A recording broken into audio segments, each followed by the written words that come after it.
into another edition of Long Distance Devils. I've got Paul Hornstein with me. Paul, it's great to have you on again another week after another sweep.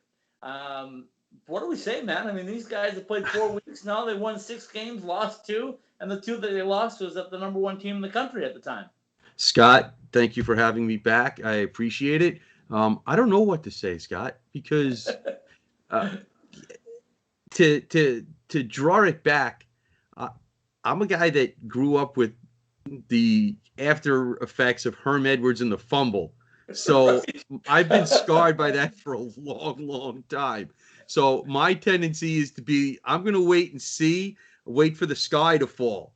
But that hasn't happened. And it's been impressive. I've been very, very pleasantly surprised. And I've got some numbers for you that I'll share with you as we get on that will prove your points that you've made to start the season probably a lot better than mine. Well, that's always great. I love being proved right. I've been wrong plenty of times, Paul. Yeah, me too. I'm glad to be proved right sometimes. But let's talk a little bit about college hockey in the Desert Southwest. As you know, I spent the week up in Vegas doing what we call, it's going to be our Sunday special coming out later tonight, called Hockey Week in Vegas. It was an incredible week of hockey in the Desert Southwest, and it was capped off by a game last night which featured 2 of the traditionalists in NCAA hockey, the University of North Dakota and the University of Minnesota. The game did not disappoint. The fan support, when you see some of my video of the tailgate that North Dakota had, 7,000 North Dakota fans made it to Vegas for the game. They were loud, they were rowdy. It was incredible. And to see that in the middle of the desert, it was just music to my heart, because that's what I've been dreaming of, is seeing college hockey get like that. I had a nice conversation with Jody Norstad, who run the entire tournament, runs the Ralph Engelstad Arena in Grand Forks, and he had nothing but good things to say about not only Vegas, but the Arizona State program. He's excited to hopefully get a chance to come and play in that new arena when it gets built. He talked a little conference with me about which way Arizona State would go in a conference. So a number of good things came out of it. A number of positive comments to me about, hey, you cover Arizona State hockey. I understand they're pretty good this year. I'm going like, yeah, they're very good this year. And I think the numbers speak for themselves, at least through the first 4 weekends. Well, let's go there first, since that's what you started with. I don't know if you saw the story at USCHO about the preview for the game up there in Vegas between Minnesota and North Dakota. And it was very well connected to the ASU program. As you know, Z Khan is an ASU alum. He played on one of the club teams with Greg Powers. And basically the reason they brought him up there was to get UNLV ready to make the jump. Yes. And you can see the parallels in the 2 schools and what they're hoping for. And I will say this, I don't want to get into other things, but when that shovel goes into the ground for the whatever rink they end up building at ASU, that is going to be the focal point of a lot of schools on the West Coast. They're going to see whether or not ASU can be successful. It doesn't have to be insane like North Dakota hockey in terms of the rabid fan base and traveling 2,000 miles to Las Vegas. But if they see that it will at least at minimum be revenue neutral, you are going to see it explode on the West Coast. Yeah, absolutely. And that's exactly where we're at this point. I don't know if you had a chance to see my visit with Frank Ferrara I did last week. Frank, it was kind of funny because before I brought him on camera, I said, we got to talk sometime. And he said, how about we talk when we put a shovel in the ground? And I said, that would be fantastic. Here's my card, I told him. I said, anytime you're ready, I'm ready. And he said, well, we can't talk about it quite yet, but I'll be happy to come on and talk about the program and the direction it's headed. And we had a great visit. And Frank is very confident that things are going the right direction on and off the ice. Well, I don't think there's any question about on the ice. And you and I have talked about this before. I don't think that the university has to say specifics, but at least as a fan, from a fan's perspective, I think they should say something. Yeah, But that's just my opinion. And I'll give you what I know. You're not going to hear anything. Oh, I know. Believe me, I know. Believe me, I know. If forgetting about anything else, there's no question that Coach Powers is definitely from the Bill Belichick school of being quotable, and he's not going to say anything. No, nobody in that department's going to say anything until the footings are in the ground. And then I expect we'll hear some more things. And I do understand that. I'm not saying that I don't, but you know, it's a tough line to balance because fans want to know, right? But we're not privy to the stuff that's going on behind the scenes. And let's face it, that's where everything's going on right now.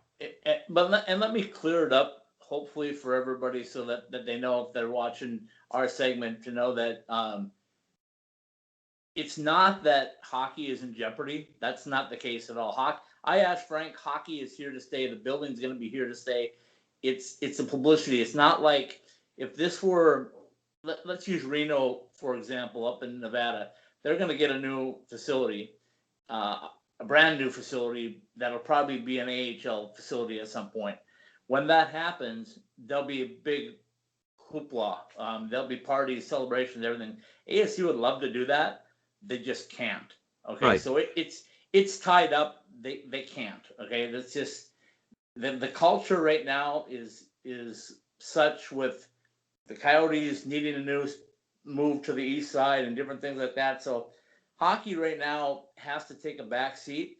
But what's pushing the shovel in the right direction, I think, pardon the pun, the shovel, but the success that the program's having right now is generating its own sense, and it's going to put more and more pressure on administration to either get the building started and start talking about it. I'm going to push the shovel a little bit myself this week because I'm going to start the Hobie watch because I think we have a Hobie Baker candidate in Johnny Walker. Number 1 in goals, tied for first in points after 4 weeks. This is not just a fluke. He's not just a fluky goal scorer. No, he's not. He's a very good goal scorer, and I've told his dad, and I told him since April. Well, actually, since June. When he finished up his camp with Columbus, I said, Johnny, you're different this year. You're going to be a leading goal scorer. You're going to score 30 goals. And he kind of looked at me sheepishly and didn't want to take it on. And I saw him after the Ohio State series, and I said, 4 goals, 4 games. How many games you playing this year? You're playing 38, right? How many goals does that work out to be? And then everybody said, oh, see you last weekend? He didn't get any goals. And he came right back and got 4. Yeah, well, listen. I looked at you sheepishly. One of the first times we had a video conversation, and you said he was going to get 30. I said 20, okay. 30? I might have to hang my head in shame now because right now he's on at least a 25-goal pace. Can we compromise and say that? We can compromise and say that, but I'm still going to stick with 30. And I'm going to go this. That's plastic, but I mean wood. You knock on wood, he doesn't get hurt. If he doesn't get hurt this season, 30 is not going to be an issue. He's that good of a goal scorer. Plus, this power play now has guys that can give him the puck. And his goals last night were beautiful feeds by his teammates. They were. Remember before the season, I said I watched a couple of practices, captain's practices, and I said, Johnny's setting up in the Ovi zone. And when he gets to the Ovi zone, he's going to be like Ovi. He's a sniper, right? And the first couple of games against Anchorage, he came out and he was missing the net. And I told him afterwards, I said, you're just missing the net. Just hit the net and they're going to go in. And all of a sudden, they start going in. I mean, the kid's a goal scorer. There's no other way around it. Well, he scored him this weekend. And I thought, and just to back up your point about success, this was a weekend that can lead the way to that. And here's some of the reasons why. First of all, the first period on Friday night was wide open. It was like they were playing shinny. They didn't believe in any defense. Right. And they were flying up and down the ice. It was fun to watch. Don't get me wrong. I'm sure the coaches were having heart attacks, but as a fan watching the game, it was great to watch. And I thought the goaltending was a little off, not bad, just off a little bit. Yeah. But by the second and third period, I thought Joey Daccord was back to being Joey Daccord. He was tremendous in the second and third period. And they did not get a lot of scoring in that Friday night game from the top two lines. Yep. They did not.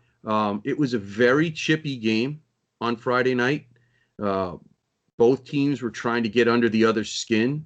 Yeah. And the coach actually talked about the penalty calls. I was shocked. Yeah. The video stream that they put out, one of the hosts asked the coach about it, and he says, I think we need to have the officials put the whistles away. I was stunned to hear that. Yeah. But in the second and third period, ASU played much better. They were 2 for 7 on the power play, which obviously was a big difference in the game because they won the game 6-3, and one of those goals was an empty net goal. And in that game on Friday night, as I look at it here, the top two lines only had 3 points. Right. Okay. So, they won that game without the top two lines. Overall for the weekend, out of the top 12 forwards, 11 of the 12 guys put up points. Yep. And let me throw this out to you. This is something I said when. Any guesses on who? I'm sorry. Any guesses on who the guy was that didn't have any points? Right. I know. Because it doesn't make any sense. It really doesn't make any sense when you look at the scoring. Brett Gruber was the only guy that didn't have a point this weekend. Right. And it looks weird. Right. When you consider that Johnny Walker had 4 goals in one game, Bush had a bunch of assists, Kumantzis had a bunch of assists, and Gruber got nothing. It doesn't make any sense, but that's 11 of the top 12 guys putting points up. You're going to win a lot of games when you get that kind of balance. And that's what people asked me what I saw in North Dakota and Minnesota this weekend, and I said ASU has more depth, and they're better right now. I'm not going to say they're going to be better in March, but I'm telling you, at this point in the season, 4 weeks in, they are a better team than both of them. Their depth is deeper, and that's what you're seeing. These guys can go 4 lines. They can roll them. And the guys that are watching in the plexiglass, behind the plexiglass, are dying to get in the lineup, and they can't get in there because nobody's opening up space. They can't. It's incredible. The fact that you've got 11 guys putting up points, and you can't. Who do you stop? Yep. Because on Friday night it was the third and fourth lines, and I'm only using that because that's how they have it listed. And on Saturday night it was the top line, the power play. They didn't even get a whole lot of scoring from the defensemen, but they didn't need to. Right. Yeah. But here's the key, I think, and a lot of people may be missing this point. The offense is coming from a solid defense. Because if you remember the last couple of years, the Sun Devils had a ton of problems trying to get out of their own end of the ice. And they don't have that problem right now. Those defensemen, all 6 of them, move the puck really, really well. And the guys like Max Valenson's trying to get in the lineup, right? He'd love to play. He's a great move the puck defenseman. And he can't get in the lineup unless somebody gets hurt. Yeah. And the guy that really stood out as far as bringing the puck out of the zone this weekend, and I know he's the captain, and people say but this weekend he was much more noticeable, Brinson Pasichnuk, taking the puck out of the defensive zone. He was carrying it out. He made short, crisp passes, and they did not have a lot of sustained offensive zone time, Omaha, and that's because they couldn't get the puck long enough to do it. Exactly. I think on the Friday night game they had They had 46 shots on Friday night, and they had 32 shots last night. But I didn't see a whole lot of shots where I was like, and Daccord was very good on Saturday, very good in the second and third period on Friday. And when you have a combination of the defensive players getting the puck out of the zone and your goaltender being an ace, you're going to win a lot of games. And let me throw a little pointer out to what I've seen in practices as well as with Brinson and Josh Maniscalco together, there's a comfort zone there now, right? I mean, Brinson played a lot with Stridesburg last year and different partners. Him and Josh have got a trust factor going. That took a little time, 3 weeks maybe to build, and that's why you're seeing Brinson feel more comfortable, I think, moving the puck and maybe moving up ice because he knows Josh is going to be there to cover him. And I don't know the first couple of weeks if if he's felt that comfortable. I'm hopefully going to get to Brinson this week and have him on with us. So hopefully we'll find out a little more from him on that point of it. But great weekend. Let's move on from that one. It's Okay. gone. It's over. Let's move on to Penn State. This is going to be a challenge. They're a good hockey team at home. They got a great environment, beautiful arena, great coaching. This is going to be the biggest test to date, even over that Ohio State matchup, I think. So how the Sun Devils fare up there is going to tell the story of where they are in nationally rankings. It's definitely going to be a big litmus test. Penn State went into the week. Where's the poll here? They started the week at 10. There was such a jumble as 8 of the top 14 teams lost at least one game this weekend. Now, some of those were to teams that were also in that top 14 or 15. But when you get that many teams losing, things are going to scramble. And Penn State won their one game against Princeton, who was ranked. So Penn State's probably going to move up 2-3 spots. I think your boys from Duluth might be number 1 this week after taking they were impressive. Pair from Notre Dame. So I think the top 10 is going to scramble up a little bit. But either way, whether Penn State stays at 10 or moves up, this is without a question going to be the first time outside of the first week 3 years ago when they started it as their first month as a D1 program. I think this is going to be the first time that the college hockey world will have a focus on them in a series against the top team on the ice to see where the program has come. And ironically, of course, it does come against Penn State, which is the program they are forever linked with as the last 2 teams to jump into the Division I game. Correct. So it is definitely going to be a matchup that is watched, along with some other big matchups. BU still looking for a win, and that just stuns the heck out of me. They're playing Northeastern this weekend. Ohio State is playing Notre Dame. Western Michigan, that's in the top 20, they're playing Denver.